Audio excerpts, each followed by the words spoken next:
Okay, I wanted to make a video about the 2-1-2 zone because we've really run into it. I think in at least two games, maybe more. One time it was in a half court. It was a half court trap, um, and then obviously last week, uh, can't think of their names, but anyway, one of the top teams in Division B used it against us with some effect, I would say.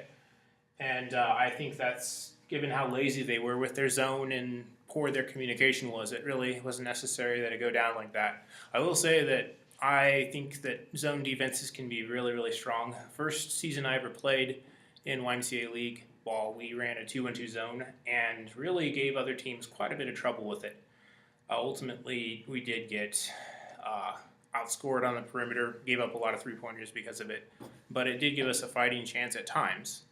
And if you communicate and you're active, it can be pretty good defense. The way to attack it, though, I would say is really based on as far as the 2-on-2 goes, the real limitation is that you really only have 4 defenders to guard the perimeter. In a lot of ways, you can almost say there's really only 2 defenders to guard the perimeter, these top 2 defenders. And in any offense, you're going to have at least 3, potentially up to 4 or 5, even 5 offensive players on the perimeter. So, like you can't, the rotations, it just doesn't add up.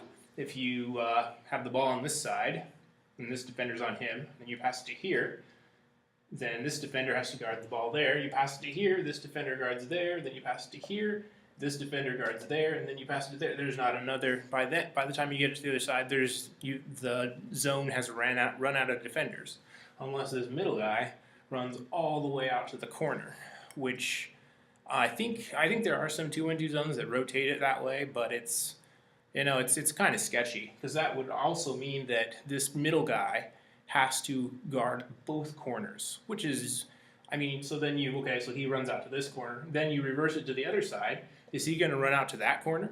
And which of these 2 defenders runs out to the corner? Like sometimes it should be this guy, sometimes it should be that guy. You run into some real problems with rotations if against a team that passes the ball well.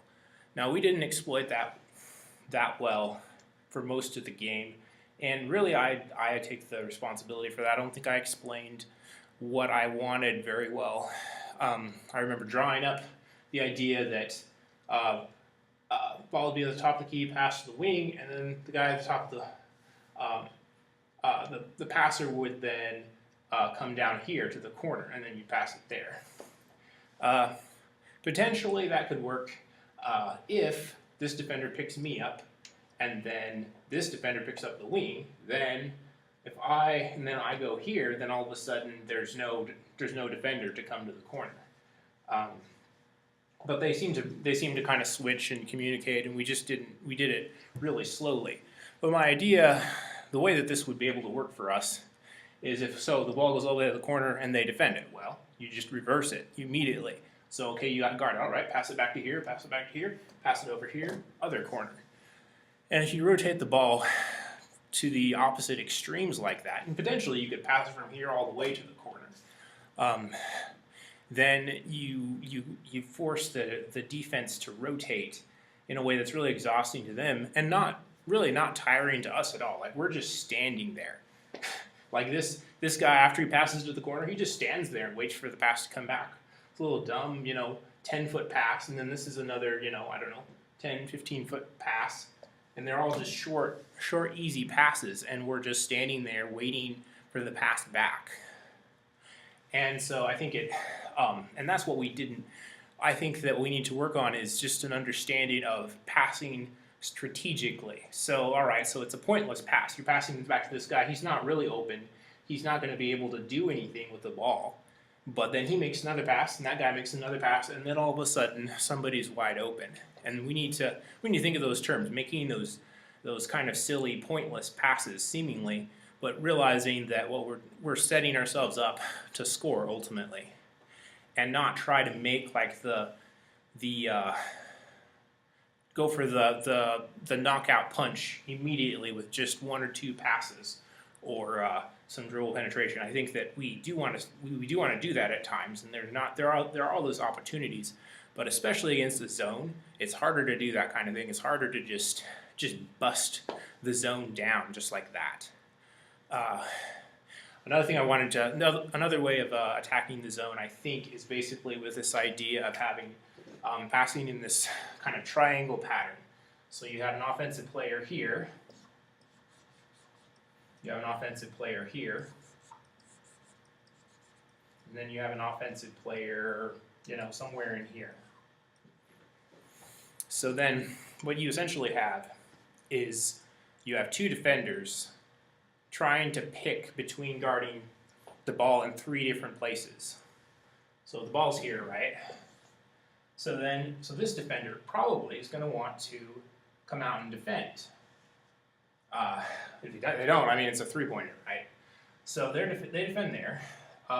This defender could potentially just move over and guard a player in the high post, but they're also kind of having to choose because they may be trying to pick off the pass if I pass it back up that way. They may have kind of cover a defender over here. So if they cheat too much, you could conceivably just quickly reverse the ball to the other side and they wouldn't be ready for it. So this high post really creates a quandary for him. This defender can rotate up, but if he does, then the whole middle is exposed. And this defender also has to choose, okay, do I front the low post? Am I trying to defend, am I, like these two defenders, which one comes out to defend this guy? It becomes a little bit confusing for them, especially if you've moved the ball around a few times. So then, at this point, just simply making some short passes back and forth between these two spots. Pass the ball in. All right, so these two defenders collapse on the post. All right, pass it back out. So then this defender goes out and guards him. Then you pass it here. He's wide open. Okay, so maybe he's not wide open. So this defender comes over, guards him. But if the ball's here now, who's guarding our other wing? Nobody. They don't have a defender within, 15 feet of them. And so that's what I mean, I guess, by the defenders running out of options as you move the ball quickly with short passes. So maybe they don't seem to add up, don't lead to anything immediately, but they set the defense up so that they're eventually in the position that's impossible, like they've run out of defenders. So anyway, that's what I want to talk about. Sorry it's so long-winded. See you guys Sunday.